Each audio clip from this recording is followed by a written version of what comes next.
Hi అందరూ, ఎలా ఉన్నారు? ఇవాళ మరో కథతో వచ్చాను. ఈ కథ పేరు ప్రక్షాళన.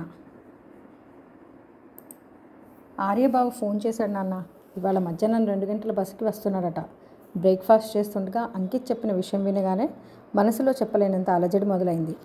మేనల్లుడిని చూడబోతున్నానన్న ఆనందం ఒకవైపు, జరిగిపోయిన సంఘటనల తాలూకు చేదు అనుభవాలు మరోవైపు ఉక్కిరిబిక్కిరి చేస్తుంటే నా ప్రమేయం లేకుండానే నా మనసు గతాన్ని తవ్వడం మొదలుపెట్టింది. పుట్టింటికి వచ్చిన అక్క కాన్పు సవ్యంగా జరిగి బంగారం లాంటి మేనల్లుడు పుట్టాడని ఇంటిల్లపాది సంతోషిస్తున్నంతలోనే పిడుగులాంటి వార్త. పొలంలో పనిచేసిన బావని ఏదో విషపురుగు కుట్టడంతో ఆసుపత్రికి తీసుకెళ్తుండగా మధ్యదారిలోనే ప్రాణాలు పోయాయని నాకు కాళ్ళు చేతులు ఆడలేదు. అక్కయితే కబురు విన్న వెంటనే కట్టెలా బిగుసుకుపోయింది. అమ్మ శోకాలు మొదలుపెట్టింది. విషయం తెలిసి పరామర్శకి వచ్చిన చుట్టపక్కాలంతా పుడుతూనే తండ్రి ప్రాణాలను మింగిన నష్టజాతకుడు అంటూ నా మేనలుని దూషిస్తుంటే వినలేకపోయాను. పసివాడిని హత్తుకుంటూ, ఆపండి, పిల్లాడి మీద నిందవేయడానికి మనసెలా వస్తుంది అంటూ వాళ్ళందరి నోర్లు మూయించింది నా భార్య సుజాత.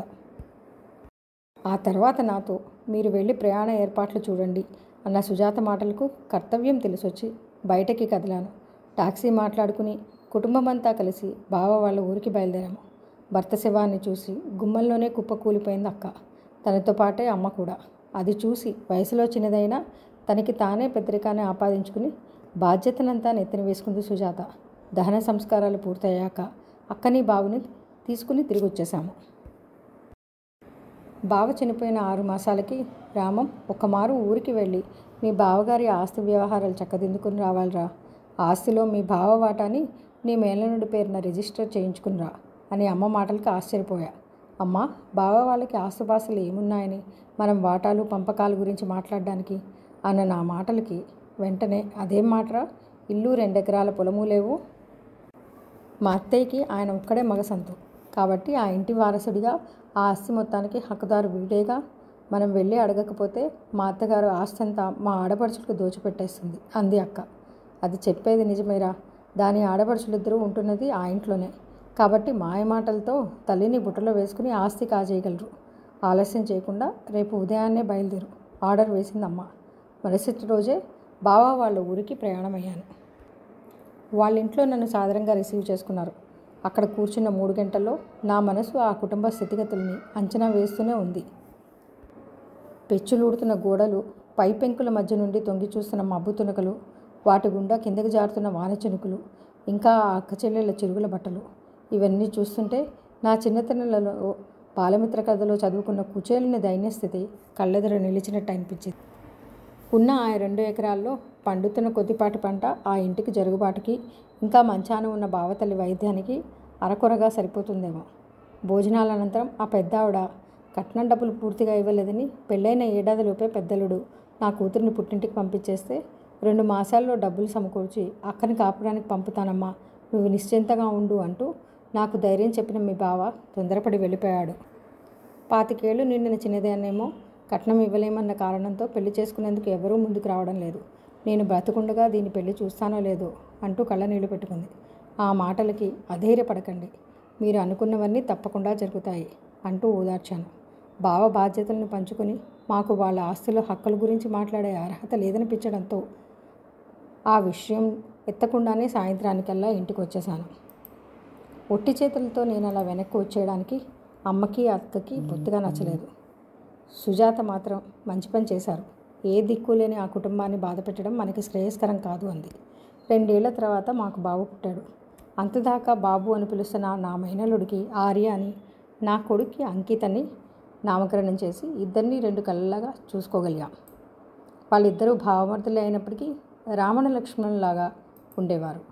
పిల్లలు పెరుగుతున్న కొద్దీ నా ఒక్కడి జీతంతో ఇల్లు గడవడం కష్టమవుతుండడంతో కుట్టు పనులు చేస్తూ చిన్న క్లాసు పిల్లలకి ట్యూషన్లు చెప్తూ చేదోడు వాదుడుగా నిలిచింది సుజాత.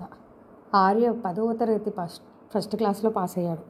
ఇంటర్లో కామర్స్ తీసుకుంటా అన్న రోజున అక్కయ్య లెక్కల సబ్జెక్ట్ తీసుకుని ఇంజనీరింగ్ చేస్తే లక్షల్లో సంపాదన వస్తుంది, జీవితంలో త్వరగా పైమెట్లు ఎక్కచ్చు అంటూ వాడిపైన ఒత్తిడి పెట్టింది. పిల్లలకి ఆసక్తి లేని చదువులని వాళ్ళపై రుద్దడం మంచిది కాదు అక్కయ్య. వాడికి ఇష్టమైన కామర్స్ చదివి ఆ పైన బ్యాంకు పరీక్షలు రాసి పెద్ద ఉద్యోగంలో స్థిరపడతాడు లేదు అంటూ నచ్చజెప్పి వాడిని కామర్స్ గ్రూపులో చేర్పించాను. ఆ తర్వాత 2 ఏళ్ళకి అంకిత 10వ తరగతి పూర్తి చేయింది. నాకు విజయవాడ దగ్గర ఒక చిన్న పల్లెటూరులో బడికి బదిలీ అయింది.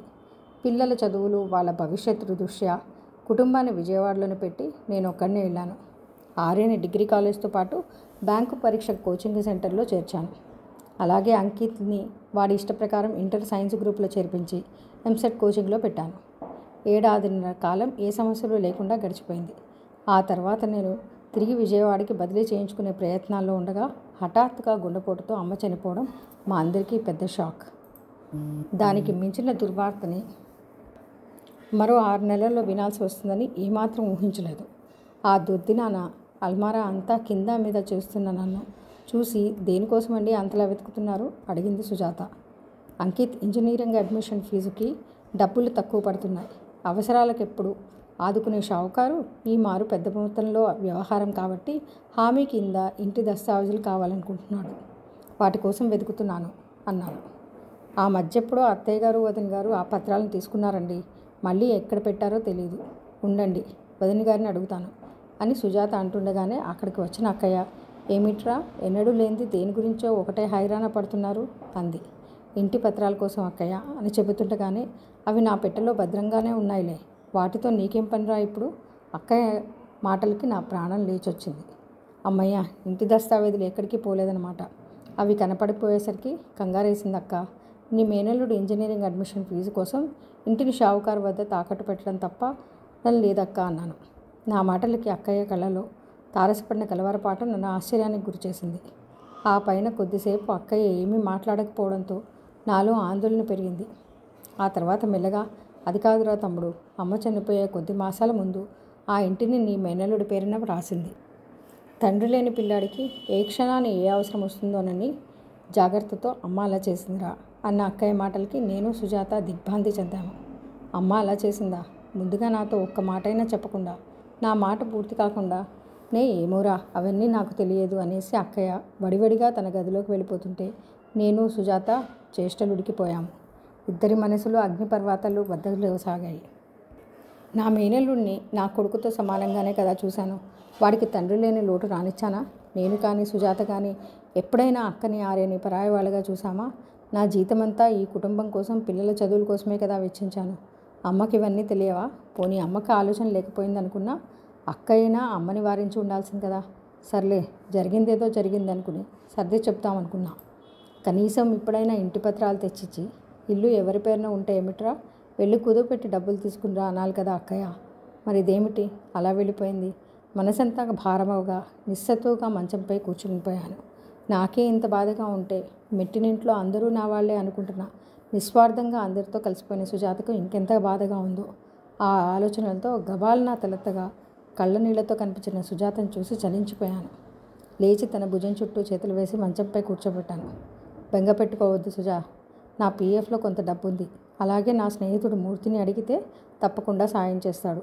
నువ్వేం దిగులు పెట్టుకోకు అంటూ భరోసా ఇచ్చాను. నా మాటలు వింటూనే సుజాత బోరుని ఏడ్చింది. ఏ పరిస్థితుల్లో అయినా చలించకుండా దృఢంగా ఉండే సుజాత అలా ఏడుస్తుంటే మరింత దగ్గరగా పొదుకుపోవడం తప్ప ఏమీ చేయలేకపోయాను. దుఃఖభారం ఉపశమించేదాకా తనని అలాగే ఏడవనిచ్చాను. కొంతసేపటికి తేరుకున్న సుజాత, నేను బాధపడుతున్నది మనవాడి చదువు గురించి కాదండి. అదేమంత పెద్ద విషయమని. నా నగలను కుదువ పెట్టినా లేదా వాటిని అమ్మేసినా ఆ అవసరం తీర్పు జరిగిపోతుంది. కానీ ఇన్నేళ్లుగా మనతోనే మసులుతున్న సొంత మనుషులు మనసులో ఎలాంటి ఆలోచనలు ఉన్నాయో తెలుసుకోలేకపోయానని బాధేస్తుంది. మన అనుకున్న వాళ్ళే ఇంతలా మోసం చేస్తే తట్టుకోలేకపోతున్నానండి. మనది కానీ ఈ ఇంట్లో ఉండేందుకు నాకెంత మాత్రం మనస్కరించడం లేదు. మీతో పాటు వచ్చేస్తానంది అంది దీనంగా.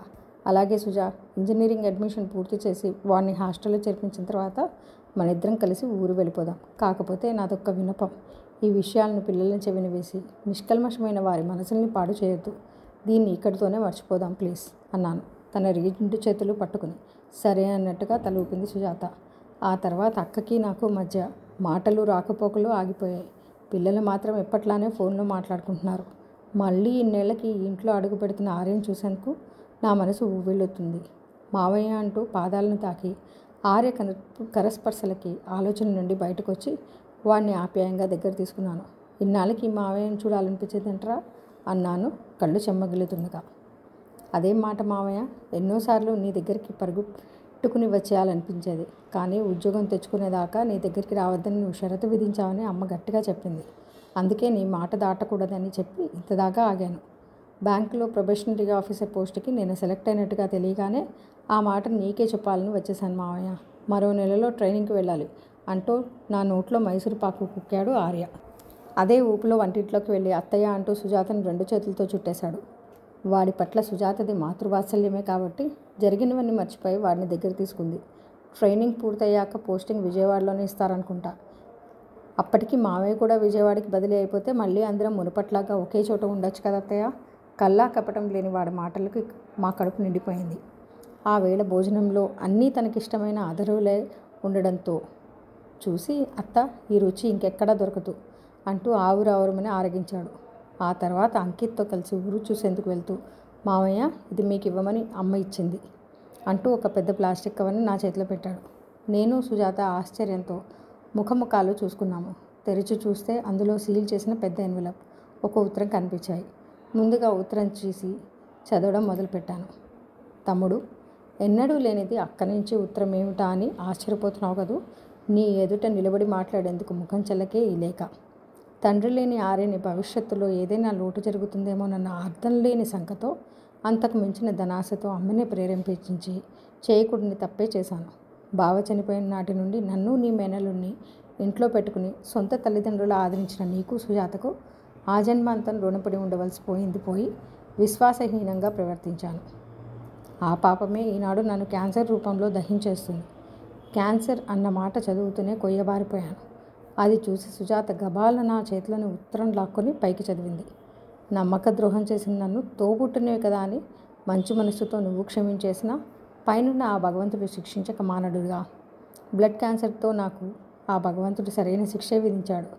అందుకు బాధ లేదు, కానీ నీ మేలు నుండి ఒంటరివాణ్ణి చేస్తున్నాను దిగులు మాత్రం తొలిచేస్తుంది.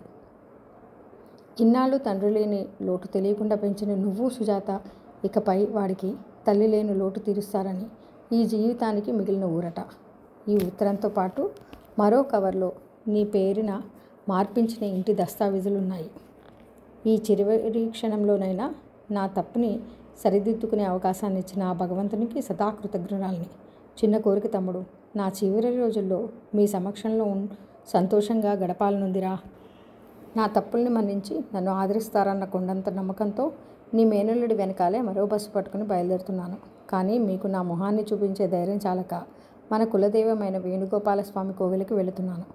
మిమ్మల్ని చూడాలని, మీ నీడన చేరాలని మనసు ఆరాటపడుతుంది. నాకు క్షమాభిక్ష ప్రసాదిస్తారు కదూ. ఇట్లు మీ అక్కయ్య. ఉత్తరంలో చివరి అక్షరాలు వింటూనే ఒక్క ఉదుటిన వేణుగోపాలస్వామి ఆలయం వైపు వెళ్ళాను. నాతో పాటే సుజాత కూడా. అక్కడ మా కోసం ఎదురు చూస్తూ ధ్వజస్తంభం వద్ద నిలబడ్డ అక్కను చూసి పోల్చుకోలేకపోయాను. చిక్కి శల్యమైంది. మాకు కన్నీళ్ళాగలేదు. మమ్మల్ని చూసి బోరునిమని ఏడుస్తున్న అక్కయ్యని దగ్గర తీసుకున్నాం. మహాపరాధరం చేశాను. ఫలితంగా ఇలా అర్ధాంతరంగా వెళ్ళిపోతున్నాను అంటూ నా అక్కయ్య నోటికి తన చేతిని అడ్డుపెట్టింది సుజాత. మీకేం కాదు, సైన్స్ చాలా అభివృద్ధి చెందింది. అన్ని జబ్బులను నయం చేయలేకపోయినా తీవ్రతను తగ్గించి ఆయుధాన్ని పొడిగించే మందులైతేనే కనిపెడుతూనే ఉన్నారు. ధైర్యంగా ఉండండి, పదండి ఇంటికి వెళ్దాం అంది సుజాత. అవునక్కయ్య, నీకేం కాదు అని నేను అంటుండగానే అక్కయ్య సెల్ మోగింది. ఫోన్ తీసేసిన అక్కయ్య నిలబడే ఓపిక లేక అక్కడే మెట్లపై కూర్చుంది. ఫోన్ తెరపై డాక్టర్ సునీల్ అన్న పేరు కనపడగానే ఆత్రంగా ఆ ఫోన్ అందుకుని, డాక్టర్ గారు, మా అక్కయ్య ఆరోగ్యం ఎలా ఉందో వివరంగా చెప్పండి ప్లీజ్. నాకు చాలా కంగారుగా ఉంది అన్నాను. మీ అక్కయ్య టెస్ట్ రిపోర్ట్లని నిన్ననే మరో స్పెషలిస్ట్కి చూపించాం. ఆయన మీ అక్కయ్యకి వచ్చింది బ్లడ్ క్యాన్సర్ కాదని, కేవలం బ్లడ్ డిజార్డర్ మాత్రమేనని ఖచ్చితంగా చెబుతున్నారు. అయినా చివరి తీర్పు కోసం ఒకసారి మీ అక్కయ్యని ముంబై క్యాన్సర్ ఇన్స్టిట్యూట్కి తీసుకెళ్ళి మరోమారు బోన్ మ్యారో టెస్ట్ చేయిస్తే మంచిది చెప్పాడు డాక్టర్. ఆ మాటలు వింటూనే మా చెవుల్లో పాలు పోసారు డాక్టర్ గారు. రేపే ముంబైకి తీసుకెళ్ళి పరీక్షలు చేయిస్తాను. థ్యాంక్ యూ అని ఫోన్ పెట్టేసి, చూసావా అక్కయ్య, నీకే జబ్బు లేదు, అనవసరంగా భయపడిపోయి మమ్మల్ని భయపెట్టావు అన్నాను హాయిగా నవ్వేస్తూ. పశ్చాత్తాపాన్ని మించిన ప్రాయశ్చిత్తం లేదంటారు. బహుశా ఇదంతా నా మనసుని ప్రక్షాళన చేసి నన్ను మీ వద్దకు చేర్చేందుకు ఆ జగన్నాటక సూత్రధారి ఆడించిన నాటకమేమో అంటూ 2 చేతులు ఎత్తి భగవంతునికి మోకరిల్లింది అక్కయ్య. ఆమె మాటలకు బలం చేకూరుస్తుండగా అప్పుడే గుళ్ళో గంట మోగింది. శుభం. సాక్షాత్తు ఆ వేణుగోపాలస్వామి అభయమిచ్చాడు. ఇంకేం భయం లేదు అన్న సుజాత మాటలకి అందరి మనసులోని ఆందోళన మటుమాయమవగానే ఆనందంగా ఇంటికి బయలుదేరాం. ఎలా ఉంది కదా? నచ్చితే లైక్ చేయండి, షేర్ చేయండి మరియు సబ్స్క్రైబ్ చేయండి. ధన్యవాదాలు. సర్వేజన సుఖినో భవంతు.